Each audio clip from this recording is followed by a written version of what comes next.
right, good afternoon, everyone.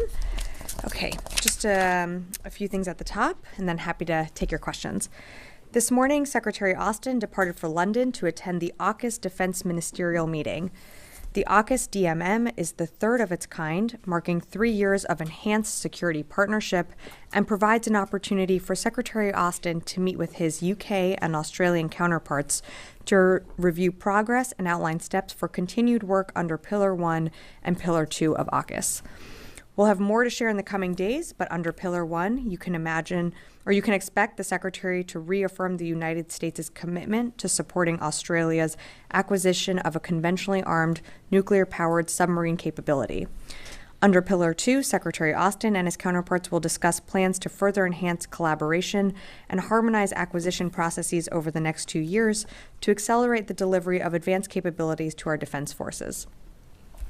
AUKUS presents a unique opportunity for our nations to collectively enhance our military capabilities, improve interoperability, and advance a shared vision for a free and open Indo-Pacific.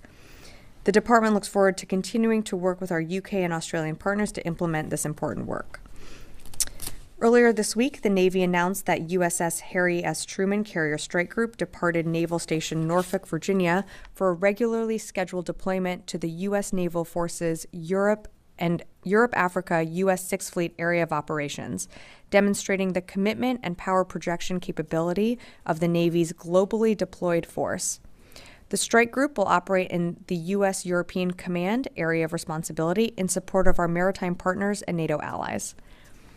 Switching gears, the department continues to monitor Tropical Storm Helene as it is forecasted to intensify into a hurricane as it approaches the northeastern Gulf Coast on Thursday. Florida and Georgia have both declared states of emergency, and the governor of Florida has activated more than 3,300 National Guardsmen and 12 rotary wing aviation assets in state active duty status. These guardsmen are pre-positioned around the state to provide responsive, sustained support, including high-wheeled vehicle rescues, aerial support, route clearance, and commodities distribution. Additionally, in the next 24 to 48 hours, the states of Georgia, Alabama, and North Carolina are expected to activate the National Guard as well. For more information, I would encourage you to reach out to National Guard Bureau Public Affairs. And to close, last night the Senate confirmed more than 6,000 of our highly qualified military nominees in the Air Force, Army, Marine Corps, Navy, and Space Force. These confirmations include Lieutenant General Nordhaus to be Chief of the National Guard Bureau, Vice Admiral Halsey to be Commander of U.S. Southern Command, Lieutenant General Reed to be Commander of U.S. Transportation Command, and Lieutenant General Brunson to be Commander of U.S. Forces Korea. We're very glad that the Senate has confirmed these officers for critical positions during this time and for our national security. And with that, I'd be happy to take your questions. Kara. Thanks, Sabrina. So later this week, we're possibly expecting an agreement on the withdrawal or transition of U.S. troops in Iraq. What still needs to be done in that agreement? It seems from the Iraqi perspective that this decision's been made and the details are set. So thanks, Tara. I appreciate the question. I think as you alluded to, we'll probably have more details to share later this week. What we've said from the beginning is that we know that the global coalition is that international coalition is going to transition into a bilateral security relationship with the Iraqis. And this has been worked through the U.S.-Iraq Higher Military Commission working groups. So again, we should have more to share later this week, but at this time I don't want to get ahead of that process. Is it safe to assume that this means a reduction in the forces that are there from the 2,500? I think we'll have more to share this week. Okay. Secondly, the status of the refueler that's been damaged, and do you know anything else about what caused it to either run aground or run into something? Sorry, I was just trying to find some more for you on that. The ship that you're referring to was damaged when it was, I believe, in the Fifth Fleet AOR. Currently under investigation to what exactly caused that damage, but that oil tanker refueler has been towed to a port, and there was no leakage from the ship, but in terms of impacts to operations, no impacts there. But for more information, I'd have to refer you to the Navy. And so you don't know what caused the damage? That's right. We're investigating the incident. Great. Okay, Idris, and welcome back. Israel's military chief, I think earlier today, said that strikes in Lebanon would continue in order to not only destroy Hezbollah's infrastructure, but also prepare for a possible ground invasion. Just a general comment, and do you see a ground invasion as likely or even imminent? So in terms of a ground incursion or a ground invasion, that's really for the Israelis to speak to. We certainly don't want to see any action taken that could lead to further escalation in the region. We still believe that there is time and space for diplomacy. We want to see a diplomatic resolution and a solution to prevent an all-out war. But in terms of, the Israeli operations, I'd have to refer you to them to speak to that. And just to follow up, last week I think the secretary had near daily calls with his Israeli counterpart. He hasn't spoken with them since the 22nd. Is there any reason for that? And should we expect any conversations between the two of them in the coming days? I think you can expect them to continue to engage. Just because they haven't spoken every day doesn't mean that, our teams haven't been in communication. Again, he engages with Minister Galan on a pretty regular basis. And when we have more to share on when the next call happens, we'll certainly read it out. But, just because he hasn't had one every single day this week doesn't mean that we're not engaging with the Israelis. You've seen, maybe not from this building, but other agencies part of this administration engaging their Israeli counterparts. So we're continuing that dialogue. Fadi. Thank you, Sabrina. Is there any support that the Pentagon is providing to the Israeli military in the current situation in Lebanon? In terms of any ground support or air support? Any support, No. even in terms of intelligence? No support. Not even intelligence sharing. No. So up until, I guess, unless there's some changes, you've been describing what's happening as defensive operations. Mm-hmm. I believe in the first day, almost 500 civilians were killed, including women and children in Lebanon. Civilian infrastructure has been damaged severely. Almost 1,300 airstrikes. Today, up until 3 p.m. Beirut time, more than 50 towns and villages have been hit by Israelis. International organizations are describing what happened the first day as the highest death toll in Lebanon since the end of the civil war. So I'm just curious, what criteria are you using to describe what's happening as defensive operations? Well, Fadi, I think I'd have to point you back to October 8th when Lebanese Hezbollah attacked Israel following the brutal attack that Hamas launched on October 7th. So these are still defensive operations. We understand the threat that Israel faces. We are not supporting their operations when it comes to Lebanon. The support that you're seeing, or what you're seeing when it comes to U.S. forces in the region, is for our own force protection. And should we need to come to the defense of Israel like we saw from that large-scale attack from Iran, we've positioned forces to do that. But when it comes to Lebanon, the U.S. military has no involvement in Israel's operations. So just want to lay that flat. In terms of some of what you just referenced, this is exactly why we're pushing for a diplomatic solution. We don't want to see innocent civilians, lose their lives. We want to see a de-escalation happen, and you're seeing engagement from, all parts of this administration, including at UNGA right now. We're calling for a de-escalation, and we believe that a diplomatic off-ramp is the best way to resolve what's happening on that northern border. If a last question, Sure. Did any official in the Pentagon communicate any concerns about the high death toll among Lebanese civilians? I mean, I know we know in Gaza that was a constant conversation. Has anyone raised that issue in relation to Lebanon? Without getting into more details of the Secretary's calls with Minister Gallant, we are, of course, always concerned of civilian casualties. We're seeing some of these strikes take place in areas where there are civilians. We're also seeing Israel notify populations to clear those areas.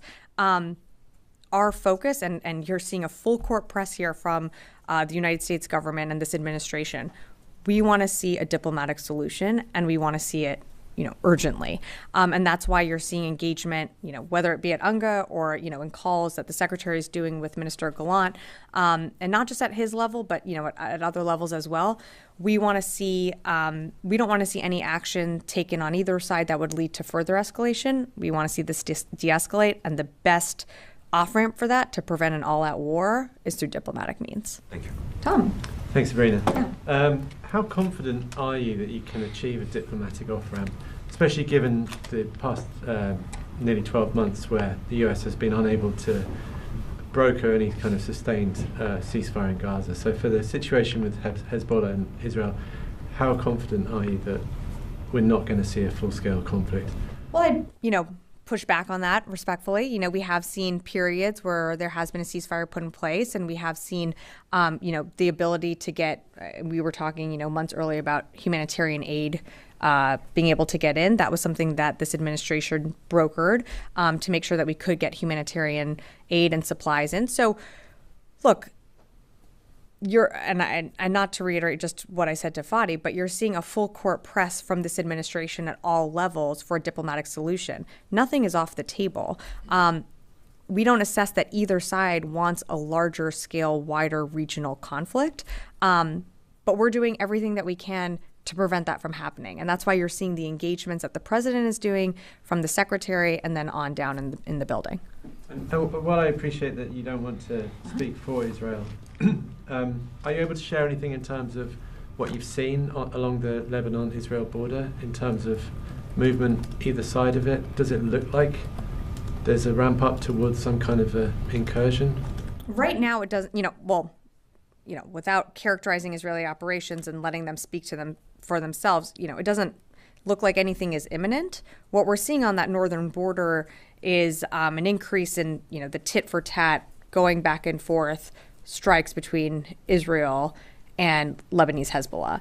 And that is our concern. We are concerned about a miscalculation. We don't want to see a wider regional conflict. And that's why in every conversation that we have, in the conversations that are happening in New York, we are continuing to press for a diplomatic resolve. Thank you so much. Yeah. We all know that Secretary Austin is always in contact with his Israeli counterpart. Does the Secretary have any objections to the way Israel is conducting its operations inside Lebanon? In terms of? In terms of, as you may know, targeting civilians, maybe carpet bombing to the villages along the border. Well, something that we've raised is we don't want to see this escalate. And any time that there is actions taken that could further escalate the war, that's or like a broader conflict, that we want to avoid a regional war. The secretary, in all of his conversations, urges restraint and urges, the Israelis to consider civilian casualties. And that's something that we've said from the very beginning.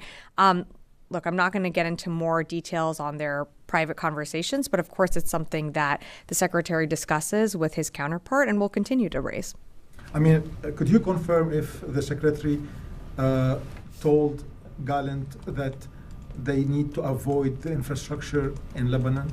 I think what I can tell you is what I reiterated earlier, is that, of course, we are always concerned where there are strikes in areas where there is a concentrated civilian population. That's something that the secretary raises on his calls with Minister Gallant. It's something that, at different levels in this building, we also raise with our Israeli counterparts, but I'm just not going to be able to go beyond that. Liz. Thanks, Sabrina. On China's ICBM test launch, a U.S. defense official said earlier today that China gave the U.S. warning it was going to do this launch. Was that through military channels or diplomatic channels? I don't have more specifics to provide on the channels, but we were given some advance notice, but I'm just not going to get into more specifics of that.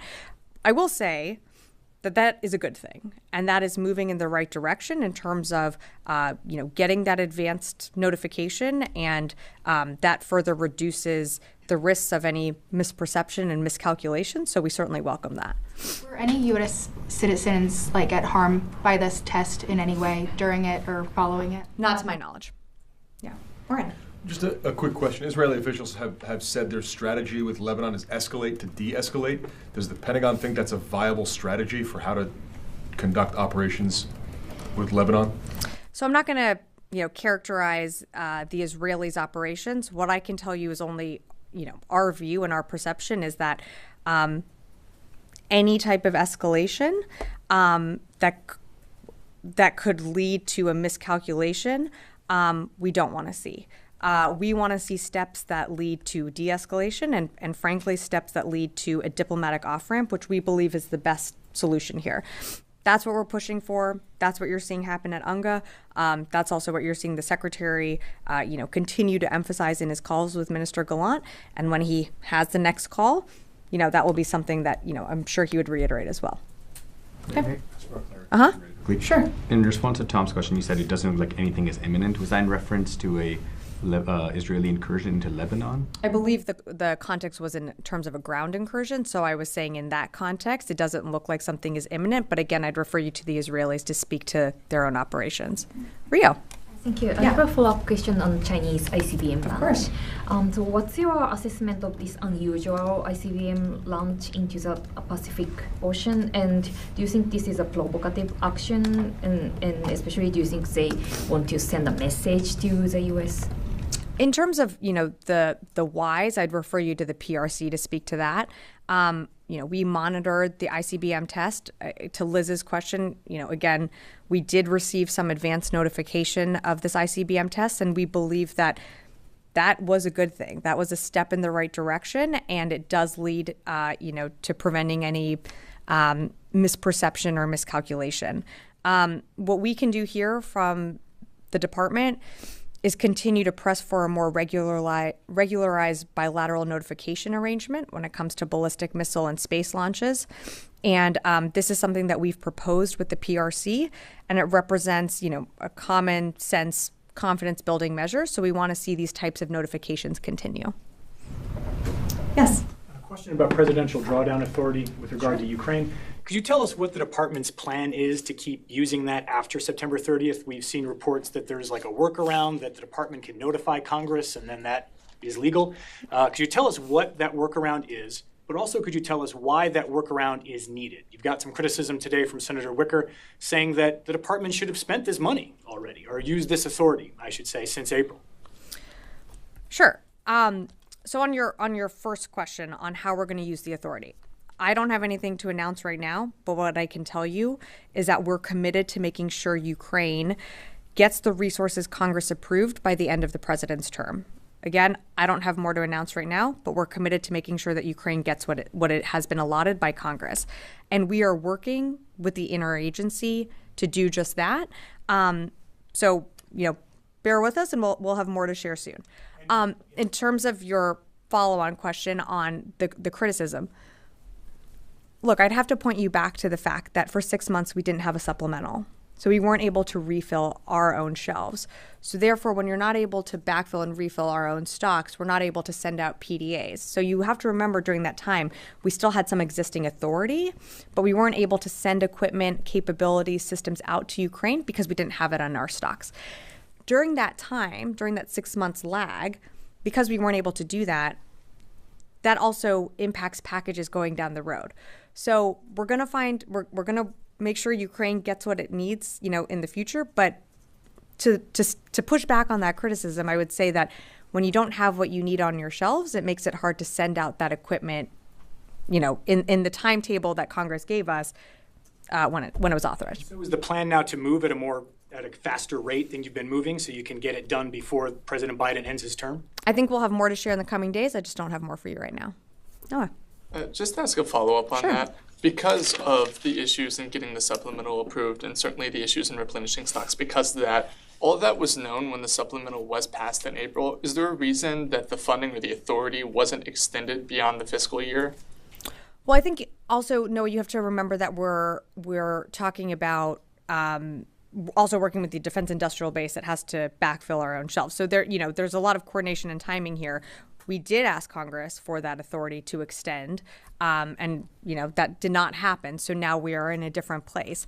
So I can't go back and answer questions of like what if this happened and when. All I can tell you is that we're committed to making sure Ukraine has what it needs, and we're going to do it.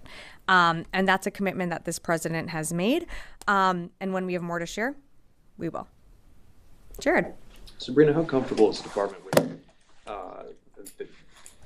with the department's understanding on what the Israeli military's intentions and near midterm plans are in Lebanon operationally. Have the Israelis briefed you on what they intend to do? So I'm not going to go into more details of the conversations between the Secretary and Minister Gallant, but it's something that has been discussed, and it's something that the Secretary continues to, in all of his conversations. I think you've seen the readouts. It's something that he asked about and that they discuss, but I'm just not going to go beyond the readout. Yeah, in the back. It's being reported that 60 additional U.S. troops are being deployed to Cyprus to help with potential mass evacuations of U.S. citizens from Lebanon. Can you confirm that?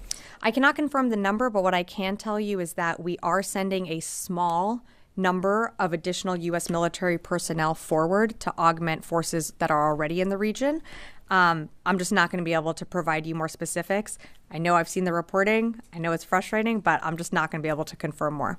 And just to follow up from the story from last week, is it the Pentagon's view that it's acceptable under the laws of war to booby-trap civilian objects and place them amongst civilian populations? Is that acceptable for any nation to do? That's something that, without commenting on an operation that the U.S. military had no involvement in, it's hard for me to get into the hypotheticals. I'm not a lawyer. I'm not going to try and go down and explain, legalese from here.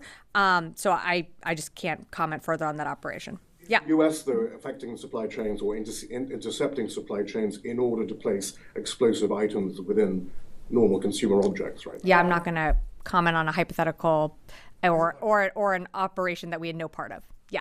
Thank you, Sabrina. Secretary Austin on Sunday told his Israeli counterpart to give time for diplomacy to work. And on Monday, we saw that Israel started to bomb Lebanon. And today, the Israeli Defense Force has announced that they call up on the deployment of 2 reserve brigades to the border with Lebanon.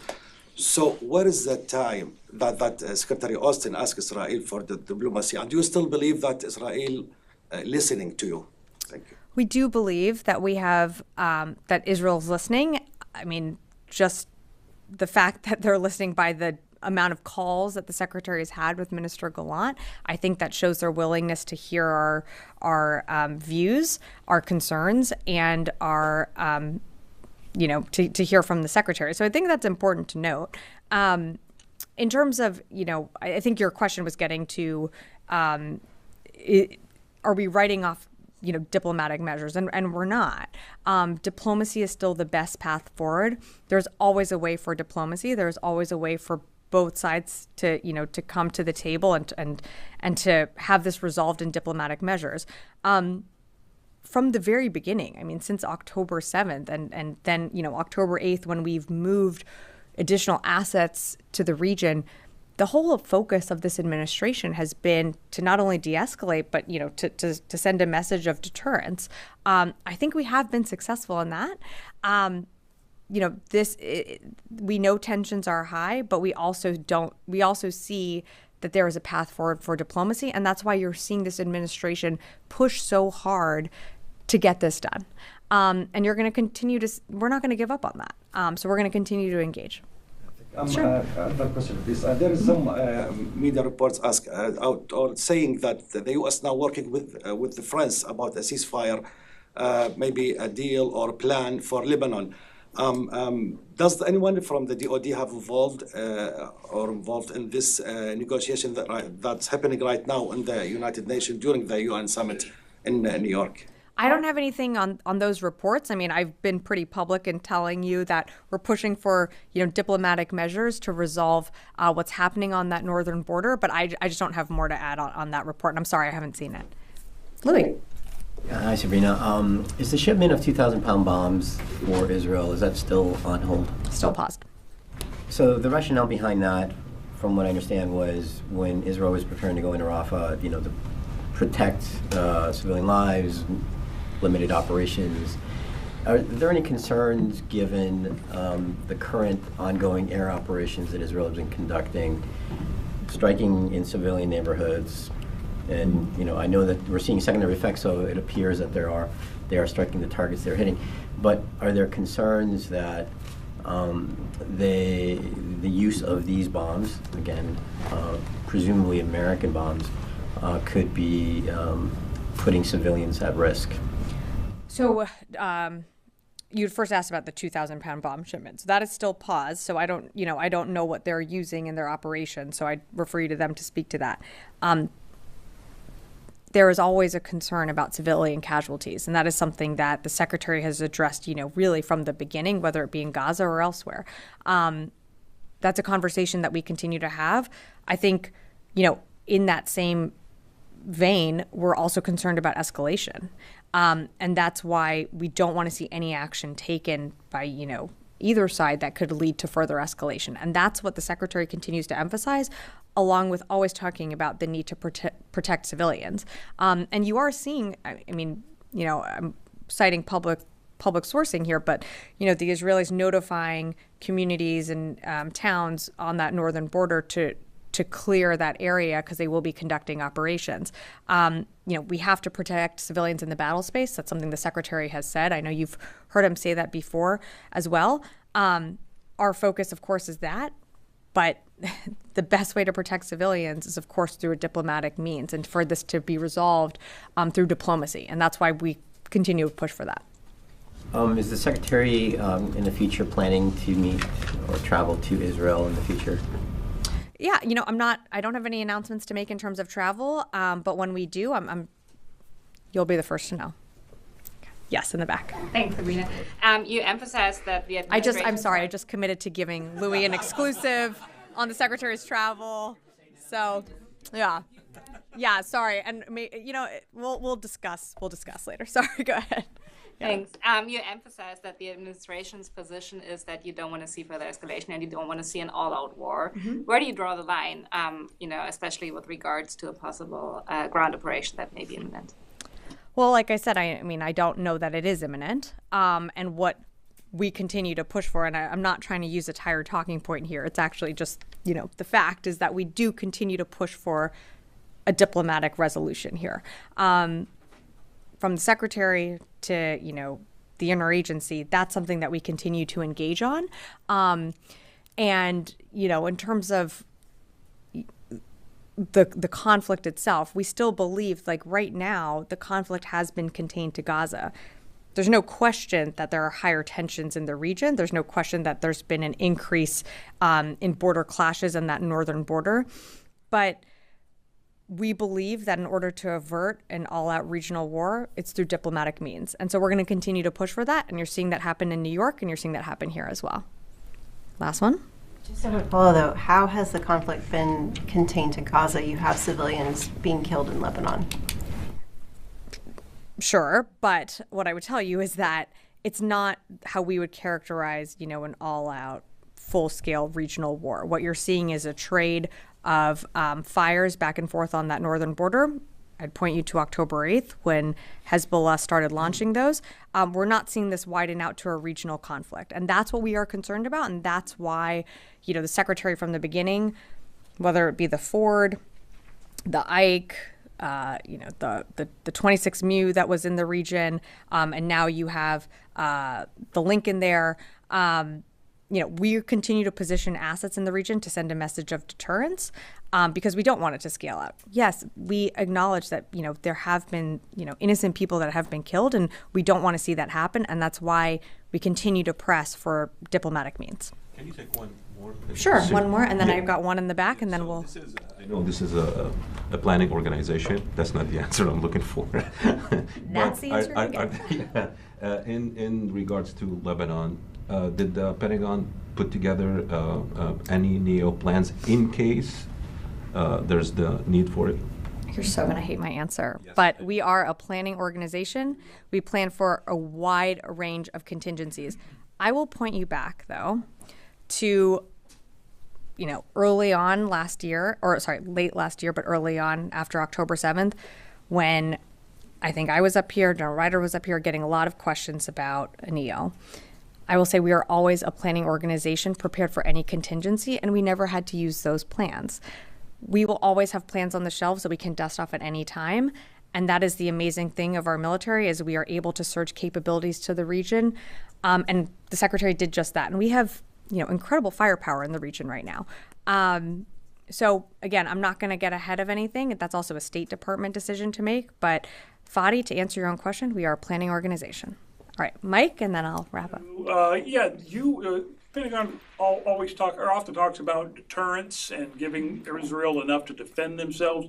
Does this administration, would they like Israel to actually win their battle, win their war against Hamas, win their war against Hezbollah? Do you have a position on that, one way or the other? Well, I think we've said time and again that we support Israel's right to self-defense.